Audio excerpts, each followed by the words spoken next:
કેમ છે મારા વાલા વિદ્યાર્થી મિત્રો? હું છું ભદ્રેશિયા પરવેશ ને વિડીયોમાં તમારું હાર્દિક સ્વાગત છે. તો આજે આપણે આ વિડીયોમાં લઈને આવ્યા છીએ કે મધ્યકમાં ખૂટતી આવૃત્તિવાળો દાખલો આપણે કઈ રીતે ગણી શકીએ છીએ. ખૂટતી આવૃત્તિવાળો દાખલો ગણ્યા પહેલા જો તમને મધ્યકમાં પદ વિચલનવાળી રીતના દાખલા ન આવડતા હોય તો એ પહેલા શીખી લેજો. મારી આ વિડીયોમાં તમને ડિસ્ક્રિપ્શનમાં લિંક આપી દઈશ, એમાં તમે એ દાખલો એ જે રીત છે પદ વિચલનની રીત શીખી લેજો, જેથી કરીને તમને આ વિડીયોમાં જે ખૂટતી આવૃત્તિવાળો દાખલો છે એ પણ તમને આવડી જાય. તો હવે આપણે શરૂઆત કરીએ છીએ કે આ કઈ રીતે દાખલો ગણવાનો હોય છે. આપણે એ વિડીયોમાં કીધું હતું પદ વિચલનની રીતમાં કે જ્યારે મધ્યકનો જ્યારે કોઈ પણ દાખલો પૂછાય એટલે ત્રણ વસ્તુ યાદ રાખવાની. કઈ ત્રણ વસ્તુ? કે પહેલા આ માહિતી લખી નાખો, પછી આ માહિતી લખી નાખો, ત્યારબાદ શું લખી નાખવાનું છે?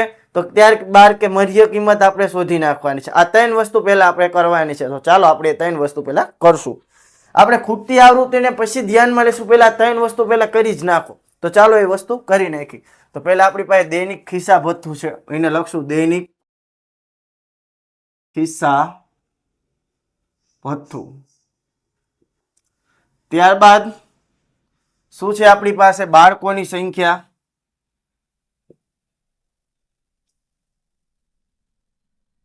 જેને શું કહેવાય છે? એફઆઈ. એટલે કે બીજી જે કિંમત હોય એને શું કહે છે? એફઆઈ.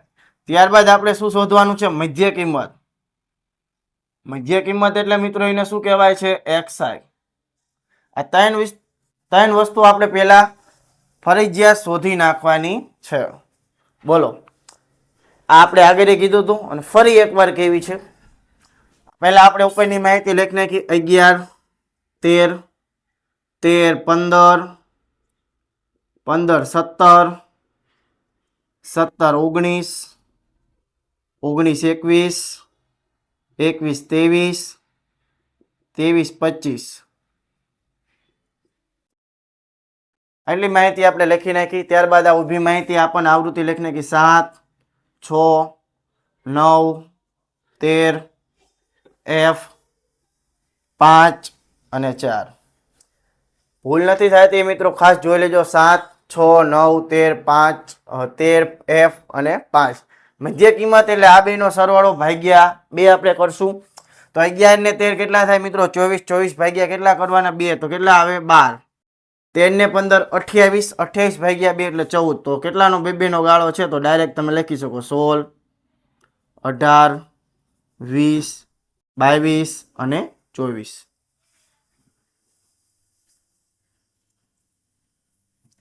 અહીંયા આપણે કુલ આવૃત્તિનો સરવાળો કરવાનો છે, એટલા માટે ખાના બનાવું છું આ રીતે.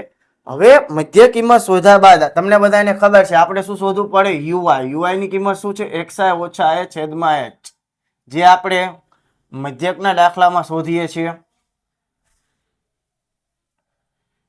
આટલી વસ્તુ તો તમને આવડે જ છે. જે આપણે સાદો મધ્યકનો દાખલો એમાં પણ તમને એટલું મેં કરવાનું કીધું જ છે. હવે આપણે ગમે એને એ ધારવો પડશે અને એ ધારી એની સામે 0 ઉપર માઇનસ નીચે પ્લસ આવું આપણે શીખવ્યું છે. તો બોલો, આપણે આને એ ધારી લીધો? નહીં મિત્રો, આને એ નહીં ધારવાનો. તમને મેં કીધું વચ્ચેની સંખ્યાને ધારવાનું, પણ આને નહીં ધારવાનો. કેમ? કારણ કે જ્યારે મિત્રો ખૂટતી આવૃત્તિ હોય, બરોબર, ખૂટતી આવૃત્તિ હોય એની સામેની જે સંખ્યા હોય એને એ ધારવાનું. ફરી એકવાર, ખૂટતી આવૃત્તિ વાળામાં શું કરવાનું છે? આ જ એક વસ્તુ અલગ છે, બાકી બધું સહેલું જ છે. આ ખૂટતી આવૃત્તિ વાળા દાખલામાં જે ખૂટતી આવૃત્તિ હોય એની સામેની કિંમતને એ ધારો. તો આ ખૂટતી આવૃત્તિ f છે, તો એની સામેની કિંમત કેટલી છે? 20 છે. તો એને આપણે એ ધારી લઈશું. બસ, આપણું 50% કામ પૂરું. આને એ ધારી લીધો તો એની સામે 0 ઉપર -1 -2 -3 -4 નીચે 1 અને 2. હવે શું શોધવાનું છે? Sigma fi ui. હવે તો તમને દાખલો આવડે જ છે. શું કરશું? બોલો મિત્રો, સિગ્મા fi ui એટલે આનો અને આનો ગુણાકાર. 7 ચોક કેટલા થઈ જાય? 28 વત્તે ઓછે ઓછા 6 તરી 18 વત્તે ઓછે ઓછા 9 દુ 18 વત્તે ઓછે ઓછા 13 એકા 13 વત્તે ઓછે ઓછા. f ગુણ્યા 0 કરો તો 0. 5 એકા 5 4 દુ 8. પેલા વત્તા વત્તા આપણે ઓછા વાળાનો સરવાળો કરી નાખવાનો, પછી વત્તા વાળાનો સરવાળો કરવાનો, પછી બે ને ભેગા મૂકી દેવાનો. અહીં આપણે 28 18 18 13 છે. આનો આપણે સરવાળો કરી નાખીએ. 8 તરી 24 ને 27 નો 7 વધી પડી 2 4 ને 3 7 એટલે 77 કેવા મળશે -8 ને 5 13 મૂકી દેવી 77 માં 13 જાય તો 7 માં 1 જાય 6 7 માં 3 જાય તો 4 પણ -64 જવાબ આપણને મળે છે તો અહીં લખશું સિગ્મા FIUI બરાબર કેટલા આપણને મળે -64 અને સિગ્મા FI નો કુલ આપણે સરવાળો કરવો પડશે તો અહીં આપણને કીધું નથી નકર કંઈ પણ દે છે તો આપણે સરવાળો કરી નાખી 7 ને 6 13 13 માં 9 નાખીએ એટલે આપણને કેટલા મળે 22 22 માં 13 નાખો એટલે કેટલા મળે 35 35 ને 5 40 40 ને 4 44 પણ મિત્રો આ f છે તો એની પણ આપણી ગણતરી કરવી પડશે કારણ કે સરવાળો તો કુલ સંખ્યાનો થાય તો f બરાબર કોઈ પણ સંખ્યા જે છે જેને આપણે ગણતરીમાં લેવાની છે હવે આપણી પાસે જેટલી માહિતી છે મિત્રો એને આપણે સૂત્રમાં મૂકવાનું છે જે પદ વિચલનનું રીતનું સૂત્ર છે તો આપણી પાસે કેટલી માહિતી છે તો a બરાબર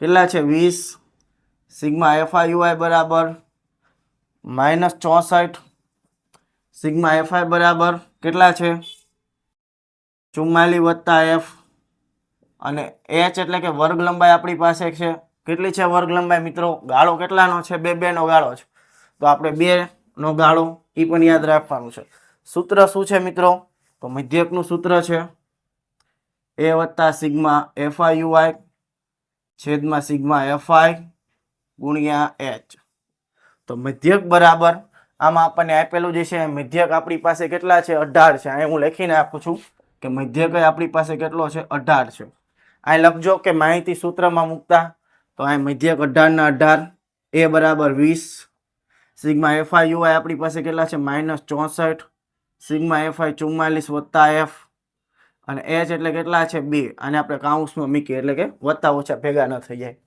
હાલો 18 આનું સાદું રૂપ જ આપણે આપવાનું છે સાદું રૂપ આપી દેવી એટલે આપણને જવાબ મળી જાય 20 વત્તા આ બાજુ લાવો તો ઓછા આ 64 આ 2 ગુણાકારમાં તો 64 ગુણ્યા 2 કરો તો કેટલા થઈ જાય મિત્રો 128 છેદમાં 44 વત્તા f 18 માં 20 જાય તો -2 -128 છેદમાં 44 વત્તા f હવે જો આ ભાગાકારની રકમ આમ લઈ જાઉં ને આ ઉપરની રકમ નીચે લાવી નાખું 44 વત્તા f ઉપર લઈ લીધા -128 છેદમાં -2 નીચે લઈ લઉં 44 વત્તા f કેમ મિત્રો આ રીતે કરી શકાય કારણ કે કોઈ પણ સંખ્યા સાથે એક તો ગુણાકારમાં હોય જ એટલે ઉપર નીચે આપણે લઈ શકીએ 128 ભાગ્યા 2 કરો તો કેટલા આવી જાય 64 કારણ કે ઓછે પાછા વત્તા થઈ જાય છે હાલો આ રીતની આપણે રકમ મળી ફરી એકવાર લખી નાખું 44 વત્તા f બરાબર 64 44 વત્તા આ બાજુ લઈ જાય તો કેવા થઈ જાય ઓછા